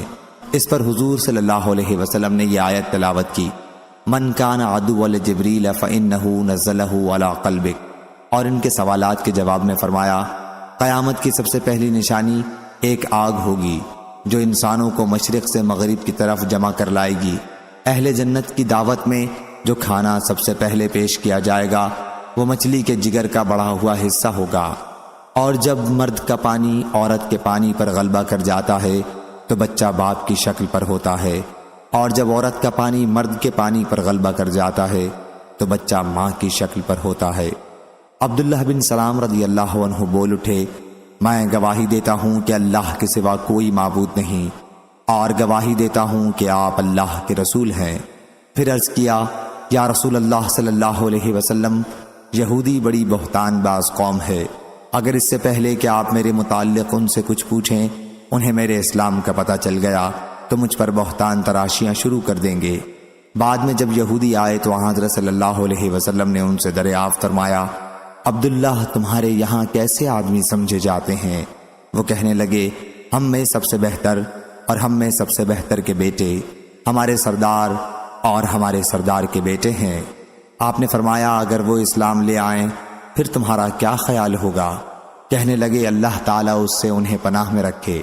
اتنے میں عبداللہ بن سلام رضی اللہ عنہ نے ظاہر ہو کر کہا کہ میں گواہی دیتا ہوں کہ اللہ کے سوا اور کوئی معبود نہیں، اور گواہی دیتا ہوں کہ محمد اللہ کے سچے رسول ہیں۔ اب وہی یہودی ان کے بارے میں کہنے لگے کہ یہ ہم میں سب سے بدتر ہے اور سب سے بدتر شخص کا بیٹا ہے، اور ان کی توہین شروع کر دی۔ عبداللہ رضی اللہ عنہ نے کہا، یا رسول اللہ صلی اللہ علیہ وسلم، یہی وہ چیز تھی جس سے میں ڈرتا تھا۔ صحیح بخاری حدیث نمبر 4480۔ ابن عباس رضی اللہ عنہ نے بیان کیا کہ عمر رضی اللہ عنہ نے فرمایا، ہم میں سب سے بہتر قاری قرآن ابی بن کعب رضی اللہ عنہ ہیں، اور ہم میں سب سے زیادہ علی رضی اللہ عنہ قضا یعنی فیصلہ کرنے کی صلاحیت ہے۔ اس کے باوجود ہم ابی رضی اللہ عنہ کی اس بات کو تسلیم نہیں کر سکتے جو ابی رضی اللہ عنہ کہتے ہیں کہ میں نے حضرت رسول اللہ صلی اللہ علیہ وسلم سے جن آیات کی بھی تلاوت سنی ہے میں انہیں نہیں چھوڑ سکتا، حالانکہ اللہ تعالیٰ نے خود فرمایا ہے کہ وَمَا نَنْسَخُ مِنْ آیَاتِهِ أَوْ نُنْسَاهَا، الخ ہم نے جو آیت منسوخ کی یا اسے بھلایا تو پھر اس سے اچھی آیت لائے۔ صحیح بخاری حدیث نمبر 4481۔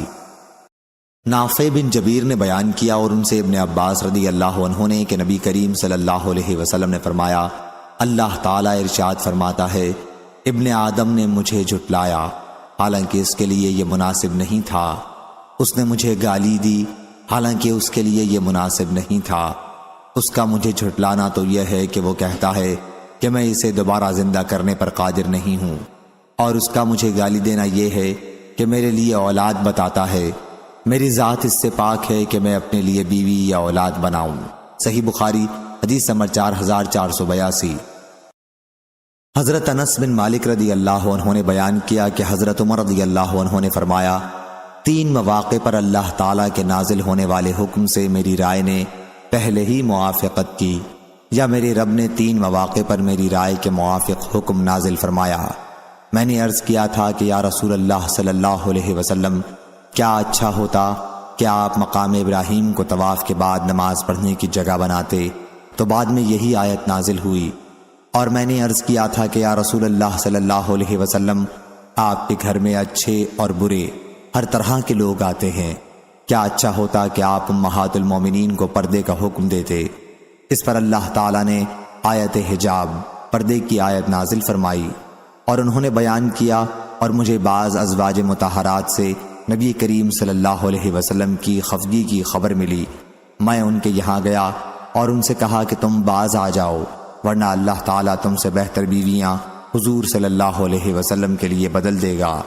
بعد میں ازواج مطہرات میں سے ایک کے یہاں گیا، وہ مجھ سے کہنے لگیں کہ عمر رضی اللہ عنہ، رسول اللہ صلی اللہ علیہ وسلم تو اپنی ازواج کو اتنی نصیحتیں نہیں کرتے جتنی تم انہیں کرتے رہتے ہو۔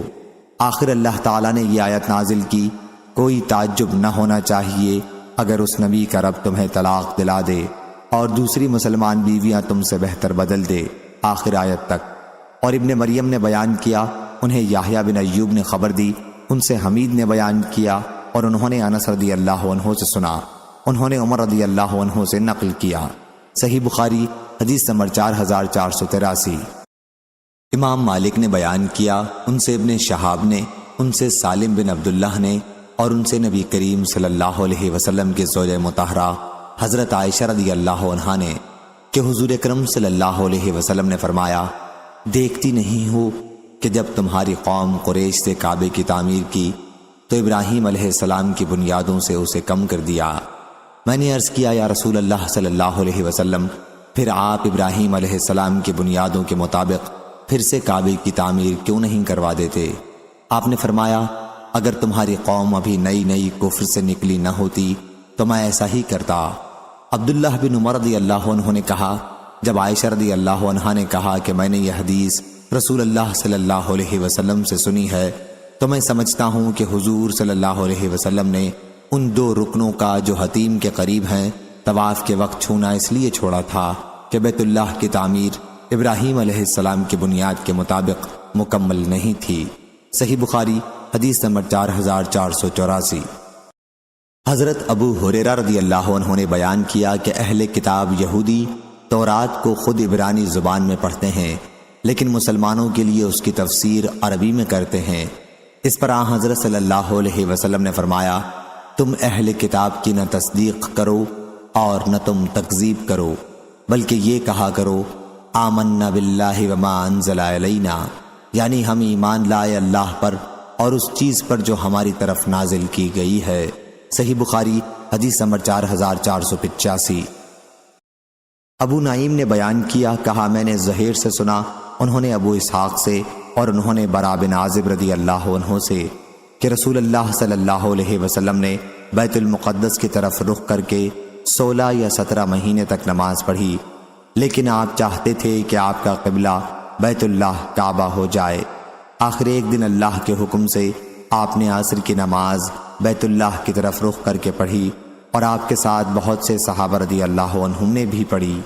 جن صحابہ رضی اللہ عنہم نے یہ نماز آپ کے ساتھ پڑھی تھی، ان میں ایک صحابی مدینہ کی ایک مسجد کے قریب سے گزرے۔ اس مسجد میں لوگ رکوع میں تھے۔ انہوں نے اس پر کہا کہ میں اللہ کا نام لے کر گواہی دیتا ہوں کہ میں نے رسول اللہ صلی اللہ علیہ وسلم کے ساتھ مکے کی طرف منہ کر کے نماز پڑھی ہے۔ تمام نمازی اسی حالت میں بیت اللہ کی طرف پھر گئے۔ اس کے بعد لوگوں نے کہا کہ جو لوگ کعبے کے قبلہ ہونے سے پہلے انتقال کر گئے، ان کے متعلق ہم کیا کہیں؟ ان کی نمازیں قبول ہوئیں یا نہیں؟ اس پر یہ آیت نازل ہوئی، اللہ ایسا نہیں تمہاری عبادات کو ضائع کرے، بے شک اللہ اپنے بندوں پر بہت بڑا مہربان اور بڑا رحیم ہے۔ صحیح بخاری حدیث نمبر 4486۔ ابو صالح نے بیان کیا اور ان سے ابو سعید خدری رضی اللہ عنہ نے بیان کیا کہ رسول اللہ صلی اللہ علیہ وسلم نے فرمایا، قیامت کے دن نوح علیہ السلام کو بلایا جائے گا، وہ عرض کریں گے لبیک و سعدیک یا ربی۔ اللہ رب العزت فرمائے گا، کیا تم نے میرا پیغام پہنچا دیا تھا؟ نوح علیہ السلام عرض کریں گے کہ میں نے پہنچا دیا تھا۔ پھر ان کی امت سے پوچھا جائے گا، کیا انہوں نے میرا پیغام پہنچایا تھا؟ وہ لوگ کہیں گے کہ ہمارے یہاں کوئی ڈرانے والا نہیں آیا۔ اللہ تعالیٰ فرمائے گا نوح علیہ السلام سے، کیا آپ کے حق میں کوئی گواہی بھی دے سکتا ہے؟ وہ کہیں گے کہ محمد صلی اللہ علیہ وسلم اور ان کی امت میری گواہ ہے۔ چنانچہ حضور صلی اللہ علیہ وسلم کی امت ان کے حق میں گواہی دے گی کہ انہوں نے پیغام پہنچایا تھا، اور رسول یعنی حضور صلی اللہ علیہ وسلم اپنی امت کے حق میں گواہی دیں گے کہ انہوں نے سچی گواہی دی ہے۔ یہی مراد ہے اللہ کے اس ارشاد سے کہ اور اسی طرح ہم نے تم کو امت وسط بنایا تاکہ تم لوگوں کے لیے گواہی دو اور رسول تمہارے لیے گواہی دیں۔ آیت میں لفظ وسط کے معنی عادل، منصف، بہتر کے ہیں۔ صحیح بخاری حدیث نمبر 4487۔ یحییٰ نے بیان کیا، ان سے سفیان نے، ان سے عبداللہ بن دینار نے، اور ان سے ابن عمر رضی اللہ عنہ نے، کہ لوگ مسجد قباء میں صبح کی نماز پڑھ رہے تھے کہ ایک صاحب آئے اور انہوں نے کہا کہ اللہ تعالیٰ نے نبی کریم صلی اللہ علیہ وسلم پر قرآن نازل کیا ہے، کیا آپ نماز میں کعبے کی طرف منہ کریں، لہٰذا آپ لوگ بھی کعبے کی طرف رخ کر لیں۔ سب نمازی اسی وقت کعبے کی طرف پھر گئے۔ صحیح بخاری حدیث نمبر 4488۔ انس رضی اللہ عنہ نے بیان کیا کہ میرے سوا ان صحابہ رضی اللہ عنہم میں سے جنہوں نے دونوں قبلوں کی طرف نماز پڑھی تھی اور کوئی اب زندہ نہیں رہا۔ صحیح بخاری حدیث نمبر 4489۔ حضرت ابن عمر رضی اللہ عنہ نے بیان کیا کہ لوگ مسجد قباء میں صبح کی نماز پڑھ رہے تھے کہ ایک صاحب وہاں آئے اور کہا کہ رات رسول اللہ صلی اللہ علیہ وسلم پر قرآن نازل ہوا ہے کہ نماز میں کعبے کی طرف منہ کریں، بس آپ لوگ بھی اب کعبے کی طرف رخ کر لیں۔ راوی نے بیان کیا کہ لوگوں کا منہ اس وقت شام بیت المقدس کی طرف تھا، اسی وقت لوگ کعبے کی طرف پھر گئے۔ صحیح بخاری حدیث نمبر 4490۔ ابن عمر رضی اللہ عنہ نے بیان کیا کہ لوگ مسجد قباء میں صبح کی نماز پڑھ رہے تھے کہ ایک صاحب مدینہ سے آئے اور کہا کہ رات رسول اللہ صلی اللہ علیہ وسلم پر قرآن نازل ہوا ہے اور آپ کو حکم ہوا ہے کہ کعبے کی طرف منہ کر لیں، اس لیے آپ لوگ بھی کعبے کی طرف پھر جائیں۔ اس وقت ان کا منہ شام کی طرف تھا، چنانچہ سب نمازی کعبے کی طرف پھر گئے۔ صحیح بخاری حدیث نمبر 4491۔ ابو اسحاق نے بیان کیا، کہا کہ میں نے برا بن عازب رضی اللہ عنہ سے سنا، انہوں نے بیان کیا کہ ہم نے نبی کریم صلی اللہ علیہ وسلم کے ساتھ 16 یا 17 مہینے تک بیت المقدس کی طرف منہ کر کے نماز پڑھی، پھر اللہ نے ہمیں کعبے کی طرف منہ کرنے کا حکم دیا۔ صحیح بخاری حدیث نمبر 4492۔ عبداللہ بن دینار نے بیان کیا کہ میں نے ابن عمر رضی اللہ عنہ سے سنا، انہوں نے بیان کیا کہ لوگ قباء میں صبح کی نماز پڑھ رہے تھے کہ ایک صاحب آئے اور کہا کہ رات قرآن نازل ہوا ہے اور کعبے کی طرف منہ کر لینے کا حکم ہوا ہے، اس لیے آپ لوگ بھی کعبے کی طرف منہ کر لیں اور جس حالت میں ہیں اسی طرح اس کی طرف متوجہ ہو جائیں۔ یہ سنتے ہی تمام صحابہ رضی اللہ عنہم کعبے کی طرف متوجہ ہو گئے۔ اس وقت لوگوں کا منہ شام کی طرف تھا۔ صحیح بخاری حدیث نمبر 4493۔ ابن عمر رضی اللہ عنہ نے بیان کیا کہ ابھی لوگ مسجد قباء میں صبح کی نماز پڑھ ہی رہے تھے کہ ایک آنے والے صاحب آئے اور کہا کہ رات کو رسول اللہ صلی اللہ علیہ وسلم پر قرآن نازل ہوا ہے اور آپ کو کعبے کی طرف منہ کرنے کا حکم ہوا ہے، اس لیے آپ لوگ بھی اسی طرف منہ کر لیں۔ وہ لوگ شام کی طرف منہ کر کے نماز پڑھ رہے تھے لیکن اسی وقت کعبے کی طرف پھر گئے۔ صحیح بخاری حدیث نمبر 4494۔ امام مالک نے خبر دی، انہیں ہشام بن عروہ نے ان سے ان کے والد نے بیان کیا کہ میں نے نبی کریم صلی اللہ علیہ وسلم کے زوجہ مطہرہ حضرت عائشہ رضی اللہ عنہا سے پوچھا، ان دنوں میں نوعمر تھا کہ اللہ تبارک و تعالیٰ کے اس ارشاد کے بارے میں آپ کا کیا خیال ہے؟ صفا اور مروہ بے شک اللہ کی یادگار چیزوں میں سے ہیں، پس جو کوئی بیت اللہ کا حج کرے یا عمرہ کرے تو اس پر کوئی گناہ نہیں کہ ان دونوں کے درمیان نامد و رفت یعنی سعی کرے۔ میرا خیال ہے کہ اگر کوئی ان کی سعی نہ کرے تو اس پر بھی کوئی گناہ نہیں ہونا چاہیے۔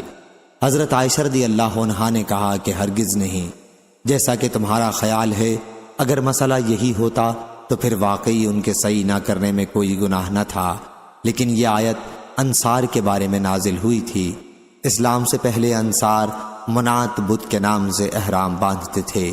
یہ بت مقام قدید میں رکھا ہوا تھا اور انصار صفا اور مروہ کی سعی کو اچھا نہیں سمجھتے تھے۔ جب اسلام آیا تو انہوں نے سعی کے متعلق آپ صلی اللہ علیہ وسلم سے پوچھا، اس پر اللہ تعالیٰ نے یہ آیت نازل کی، صفا اور مروہ بے شک اللہ کی یادگار چیزوں میں سے ہیں، سو جو کوئی بیت اللہ کا حج کرے یا عمرہ کرے تو اس پر کوئی بھی گناہ نہیں کہ ان دونوں کے درمیان سعی کرے۔ صحیح بخاری حدیث نمبر 4495۔ عاصم بن سلیمان نے بیان کیا اور انہوں نے انس بن مالک رضی اللہ عنہ سے صفا اور مروہ کے متعلق پوچھا۔ انہوں نے بتایا کہ اسے ہم جاہلیت کے کاموں میں سے سمجھتے تھے، جب اسلام آیا تو ہم ان کی سعی سے رک گئے۔ اس پر اللہ تعالیٰ نے یہ آیت نازل کی، ان الصفا والمروہ، ارشاد ان یطوف بہما تک، یعنی بے شک صفا اور مروہ اللہ کی نشانیوں میں سے ہیں، پس ان کی سعی کرنے میں حج اور عمرے کے دوران کوئی گناہ نہیں ہے۔ صحیح بخاری حدیث نمبر 4496۔ عبدان نے بیان کیا، ان سے ابو حمزہ نے، ان سے عامش نے، ان سے شقیق نے اور ان سے عبداللہ رضی اللہ عنہ نے کہ نبی کریم صلی اللہ علیہ وسلم نے ایک کلمہ ارشاد فرمایا اور میں نے ایک اور بات کہی۔ حضور صلی اللہ علیہ وسلم نے فرمایا کہ جو شخص اس حالت میں مر جائے کہ وہ اللہ کے سوا اوروں کو بھی اس کا شریک ٹھہراتا رہا ہو تو وہ جہنم میں جاتا ہے، اور میں نے یوں کہا کہ جو شخص اس حالت میں مرے کہ اللہ کا کسی کو شریک نہ ٹھہراتا رہا تو وہ جنت میں جاتا ہے۔ صحیح بخاری حدیث نمبر 4497۔ عمروں نے بیان کیا، انہوں نے کہا کہ میں نے مجاہد سے سنا، انہوں نے کہا کہ میں نے ابن عباس رضی اللہ عنہ سے سنا، انہوں نے بیان کیا کہ بنی اسرائیل میں قصاص یعنی بدلہ تھا لیکن دیت نہیں تھی، اس لیے اللہ تعالیٰ نے اس امت سے کہا کہ تم پر مقتولوں کے باب میں قصاص فرض کیا گیا، آزاد کے بدلے میں آزاد اور غلام کے بدلے میں غلام اور عورت کے بدلے میں عورت۔ ہاں جس کسی کو اس کے فریق مقتول کی طرف سے کچھ معافی مل جائے تو معافی سے مراد یہی دیت قبول کرنا ہے۔ صحیح بخاری حدیث نمبر 4498۔ حضرت انس بن مالک رضی اللہ عنہ نے بیان کیا کہ نبی کریم صلی اللہ علیہ وسلم نے فرمایا، کتاب اللہ کا حکم قصاص کا ہے۔ صحیح بخاری حدیث نمبر 4499۔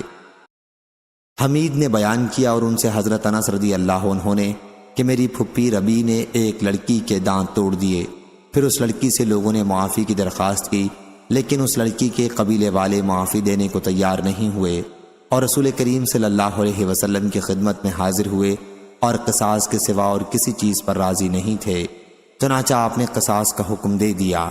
اس پر انس بن نضر رضی اللہ عنہ نے عرض کیا، یا رسول اللہ صلی اللہ علیہ وسلم، کیا ربی رضی اللہ عنہ کے دانت توڑ دیے جائیں گے؟ نہیں، اس ذات کی قسم جس نے آپ کو حق کے ساتھ مبعوث کیا ہے، ان کے دانت نہ توڑے جائیں گے۔ اس پر حضور صلی اللہ علیہ وسلم نے فرمایا، انس، کتاب اللہ کا حکم قصاص کا ہی ہے۔ پھر لڑکی والے راضی ہو گئے اور انہوں نے معاف کر دیا۔ اس پر حضور صلی اللہ علیہ وسلم نے فرمایا، کچھ اللہ کے بندے ایسے ہیں کہ اگر وہ اللہ کا نام لے کر قسم کھا لیں تو اللہ ان کی قسم پوری کر ہی دیتا ہے۔ صحیح بخاری حدیث نمبر 4500۔